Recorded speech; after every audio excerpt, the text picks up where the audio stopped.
Là, ensemble, sur ce projet de maison à exportation, c'est la démonstration en effet d'une volonté de travailler ensemble et une volonté qui donne à constater un résultat que nous espérons en effet utile au service de l'économie lorraine.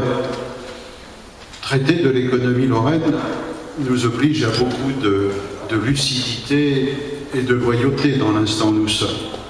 Et le développement de l'économie lorraine, il faut aussi la comparer à d'autres économies régionales et s'interroger sur ces comparaisons qui ne valent pas forcément raison, mais qui donnent à voir et à comprendre.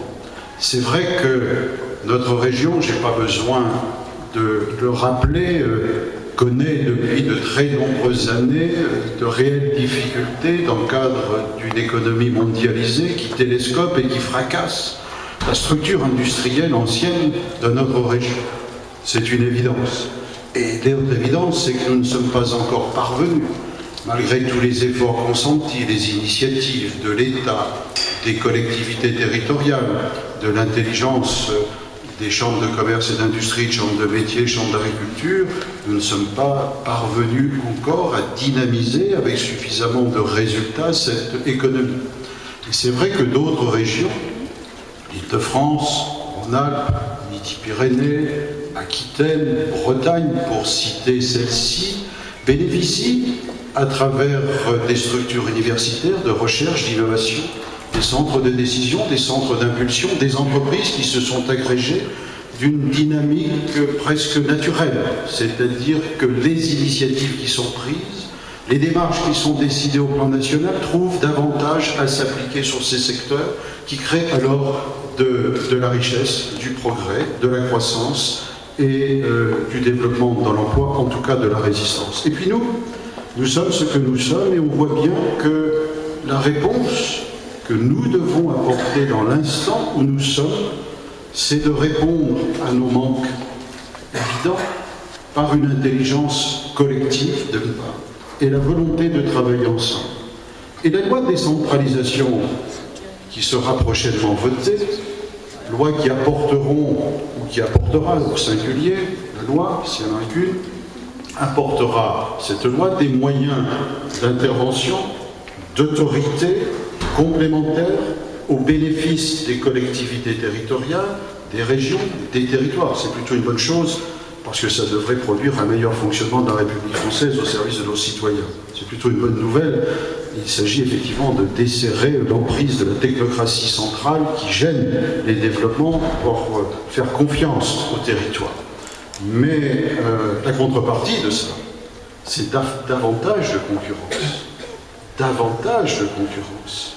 Et peut-être des initiatives et des moyens financiers qui alors profiteront mécaniquement aux régions qui sont déjà mieux installées, mieux en avance. Donc si nous ne voulons pas, dans cette affaire de décentralisation, de plus d'efficacité, plus de liberté, régresser, il faut que nous compensions dans l'instant où nous sommes par une stratégie commune, partagée, voulue, intelligente, à partir de laquelle, dans une relation avec l'État, on sera capable de proposer des initiatives de reconstruction et de réindustrialisation.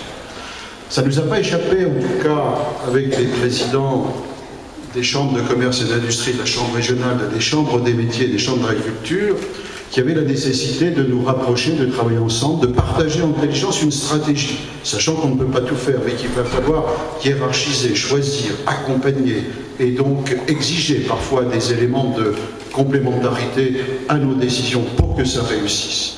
Nous nous sommes engagés dans ce terrain parce que nous pensons que c'est une des clés de la réussite de la Lorraine de demain.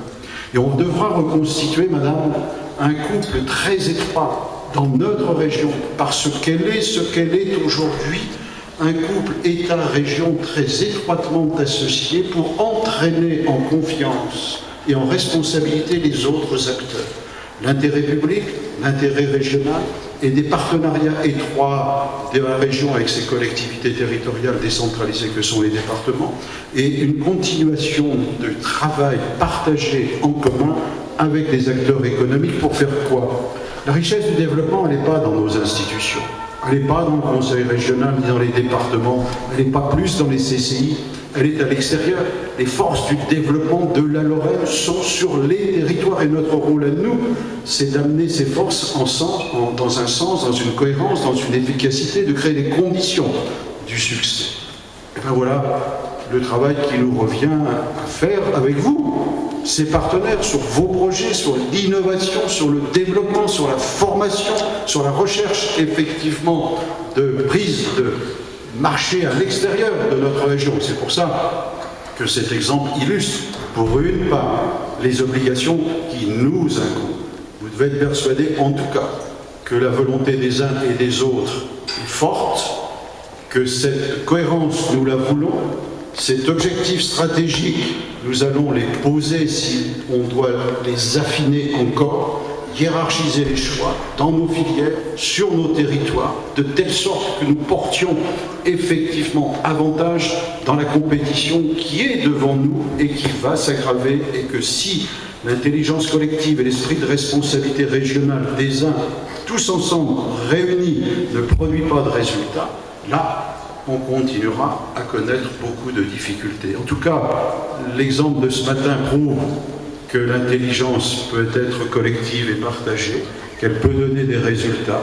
C'est un signe encourageant, mais il en faudra beaucoup d'autres. Merci.